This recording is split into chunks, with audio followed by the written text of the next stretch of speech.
шүүхийн шийдвэр гүйцэтгэх газрын одоо хүртэл ажиллаж байгаа хүн хоригдол болж ороод тэмцээд тодож байгаа шүү дээ. Тэр хүн одоо хүртэл ажиллаа гэж ярьж байгаа. Зүгээр танаа ингээд бод ганцхан жишээ. Зүгээр энгийн нэр үзэхэд энэ бол төвчшгүй л байгаа байхгүй юу? Ирүүдийн шүүж тэр би махбал бодлоод сэтгэл санааны хувьд яаж дарамтлж хэрэг хүлээлгэж байгаа нэг л тийм хэлбэр. Тэрийг өөрсдөө харахаар та нар юу бодогдох нь вэ? Тэрийг бол үгээр бол би хэлж чадахгүй байна. Маш муухай юм байна. Би одоо өөр хэлэх юм байхгүй. Үнэхээр ирүүдэн шүүж ирэх юм уу? За ер нь тэр үгээр хэлэх арга байхгүй. Тэр нь бол эвгүй үнэхээр миний бодож ирсэн сэв байсан.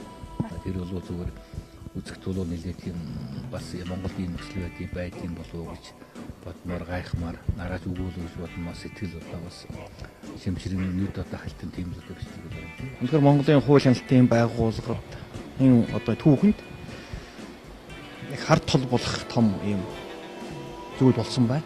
Гэхдээ ер нь их муухай юм харагдаж байна тий. Тэгээ би бас хэлсэн ш ер нь бол ийм их зүйлүүд бас бид нар шийдэл болох хэрэгтэй гэх тий.